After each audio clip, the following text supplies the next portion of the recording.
లోక్సభ ఎన్నికలు సమీపిస్తున్న వేళ ఎంపీ అభ్యర్థులపై బీజేపీ హైకమాండ్ కసరత్తు ప్రారంభించింది.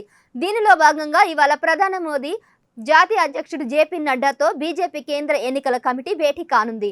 ఈ సందర్భంగా పలు రాష్ట్రాల్లోనూ దాదాపు 100 స్థానాలకు అభ్యర్థులను ప్రకటించే అవకాశం ఉంది.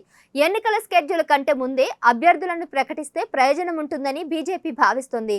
మధ్యప్రదేశ్, ఛత్తీస్గఢ్ అసెంబ్లీ ఎన్నికల్లో ఈ ప్లాన్ సఫలమవడంతో అదే ఇక్కడ కూడా అమలు చేయనున్నట్లు తెలుస్తోంది.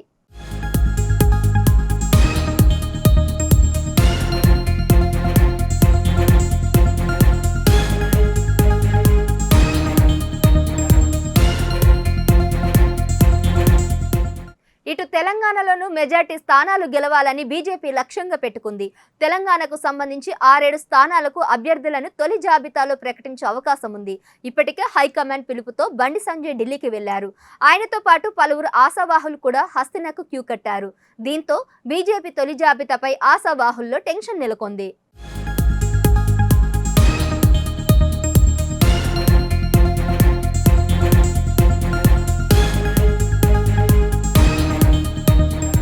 తెలంగాణలో 6-7 స్థానాల్లో అభ్యర్థుల విషయంలో బీజేపీ హైకమాండ్ ఓ క్లారిటీకి వచ్చినట్లు తెలుస్తోంది.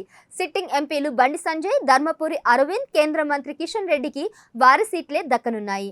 అయితే ఆదిలాబాద్ సిట్టింగ్ ఎంపీ సోయం బాపురావును మార్చే ప్లాన్లో ఉన్నట్లు తెలుస్తుంది. అటు నాగర్ కర్నూల్ బీఆర్ఎస్ ఎంపీ రాములు, ఆయన కుమారుడు భరత్ బీజేపీలో చేరనున్నారు. అయితే ఆయనకు బీజేపీ నాగర్ కర్నూల్ టికెట్ ఇవ్వనున్నట్లు సమాచారం.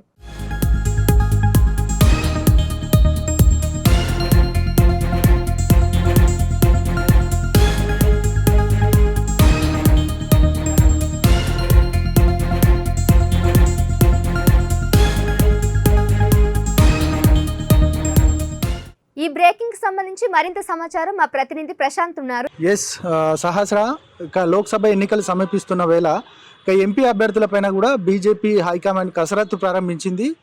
అందులో భాగంగా ప్రధానమంత్రి మోదీ, అదేవిధంగా జాతీయ అధ్యక్షుడు బీజేపీ అంటే సంబంధించిన నడ్డా కూడా, జేపీ నడ్డా కేంద్ర ఎన్నికల కమిటీ కూడా ఈరోజు భేటీ కానుంది. వీటన్నిటికి సంబంధించి దాదాపు 100 స్థానాల్లో మిగతా రాష్ట్రాలకు సంబంధించి దేశవ్యాప్తంగా ఒక 100 స్థానాలకు ఎన్నికలకు ముందుగానే అభ్యర్థులను ప్రకటించే ఆలోచనలో బీజేపీ ఉన్నట్టు తెలుస్తూ ఉంది. అందులో భాగంగా ఏదైతే మొన్న ఛత్తీస్గఢ్ అదేవిధంగా మధ్యప్రదేశ్కు సంబంధించిన అసెంబ్లీ ఎన్నికల్లో ఈ ప్లాన్ అమలు చేసింది. ఆ ప్లాన్ అమలు చేయడం వల్ల అక్కడ సఫలీకృతం అయ్యారు. దానికి సంబంధించి అత్యధిక సీట్లు వచ్చాయి అనేది బీజేపీ ఆలోచిస్తున్నట్టు తెలుస్తూ ఉంది.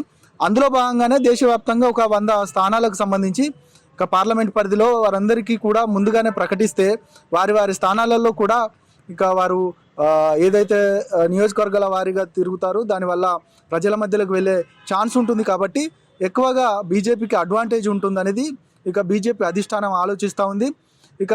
ఏదైతే గతంలో బీజేపీ ఎలక్షన్ ముందు వరకు కూడా ఎప్పుడు కూడా టికెట్లు ప్రకటించిన సంస్కృతి లేదు. ఏదైతే పూర్తిగా అధిష్టానం పెద్ద ఎత్తున ఆలోచించిన తర్వాత అక్కడున్న రాజకీయ సమీకరణాలు వాటన్నిటినీ వేరియేషన్ చేసుకున్న తర్వాతే టికెట్ అధిష్టానం ప్రకటించే ఆలోచనలో ఉండేది. కానీ ఇప్పుడు దానికి భిన్నంగా ముందే అనౌన్స్ చేసి అభ్యర్థులను అనౌన్స్ చేసి ప్రజల మధ్యలోకి పంపించాలి, దానివల్ల ఎక్కువ అడ్వాంటేజ్ ఉంటుందంటూ కూడా బీజేపీ అధిష్టానం ఆలోచిస్తున్న నేపథ్యం కనబడతా ఉంది. అందులో భాగంగా తెలంగాణ రాష్ట్రానికి సంబంధించి ఇప్పటికే ఒక 6 పార్లమెంటు పరిధిలో సంబంధించి పెద్ద ఎత్తున చక్కర్లు కొట్టాయి. ఆల్రెడీ 6గురికి టికెట్ ప్రకటించారంటూ కూడా పెద్ద ఎత్తున వార్తలు వచ్చాయి. సిట్టింగులకు ఖచ్చితంగా వారికి టికెట్లు ఇస్తారనేది కూడా పెద్ద ఎత్తున చర్చ జరిగింది. వారికే రాబోతున్నాయనేది కూడా మనకున్న సమాచారం. ప్రస్తుతం ఉన్న కరీంనగర్ ఎంపీ బండి సంజయ్, అదేవిధంగా నిజామాబాద్కు సంబంధించిన ధర్మపురి అరవింద్, అదేవిధంగా కేంద్ర మంత్రిగా ఉన్న కిషన్ రెడ్డికి కూడా టికెట్ అనౌన్స్ చేసే ప్రక్రియ కొనసాగుతుంది. ఇప్పటికే నాగర్ కర్నూలుకు సంబంధించిన బీఆర్ఎస్ ఎంపీ ఏదైతే బీఆర్ఎస్కు రాజీనామా చేసి ఈరోజు పార్టీలో జాయిన్ కాబోతున్నారు, ఆయనకు కూడా బీజేపీ నుంచి టికెట్ ఇచ్చే ఆలోచనలో అధిష్టానం ఆలోచిస్తూ ఉంది. దాంతోపాటు మిగతా కొంతమందికి ఏదైతే సోయం బాపురావు ఆదిలాబాద్కు సంబంధించి చాలా ప్రధానమైన కీలకమైన నాయకుడిగా ఉన్నారు, ఆయనకు కాకుండా వేరే వారికి ఇచ్చే ఆలోచనలో అధిష్టానం ఉన్నట్టు తెలుస్తూ ఉంది. అక్కడున్న రాజకీయ పరిణామాలు, ఆయన కొంత ఏదైతే బీఆర్ఎస్కు కాంగ్రెస్కి అనుకూలంగా ఉన్నారంటూ కూడా చేస్తున్న ప్రచారానికి సంబంధించి అధిష్టానం పూర్తిగా ఆయనను మార్చే ఆలోచనలో ఉన్నట్టు తెలుస్తూ ఉంది. ఇక దాంతోపాటు మిగతా ఏదైతే సిట్టింగ్ ఎంపీల పైన కూడా ఫోకస్ పెట్టింది. అది కాకుండా మిగతా కాంగ్రెస్ పార్టీకి సంబంధించిన వారు, అదేవిధంగా బీఆర్ఎస్ పార్టీకి సంబంధించిన ఎంపీలు ప్రధానంగా ఎవరు వచ్చినా కూడా వారిని మళ్ళీ పార్టీలోకి తీసుకొని ఇక వారికి టికెట్ ఇచ్చే ఆలోచనలో కూడా బీజేపీ అధిష్టానం ఆలోచిస్తున్నట్టు తెలుస్తూ ఉంది. మొత్తానికి పార్లమెంట్ ఎన్నికలు సమీపిస్తున్న వేళ బీజేపీ ఒక పక్క ప్లాన్ తోటి ముందుకు వస్తుంది. దాదాపు 400 ఏదైతే పార్లమెంటు 400 స్థానాలను చేజిక్కించుకునే అంశం ఇప్పటికే మోదీ కూడా చెప్పారు. 400 స్థానాల్లో మేము గెలుపొందబోతున్నామని. అందులో భాగంగానే అదే ప్రణాళికను ఇక్కడ రాష్ట్రాల వారీగా అమలు చేయాలి. ఇక్కడ అత్యధిక స్థానాలు పొందడం వల్ల ఇప్పటికే సౌత్ ఇండియా అంటేనే ఇక్కడ బీజేపీకి చాలా పట్టు తక్కువ.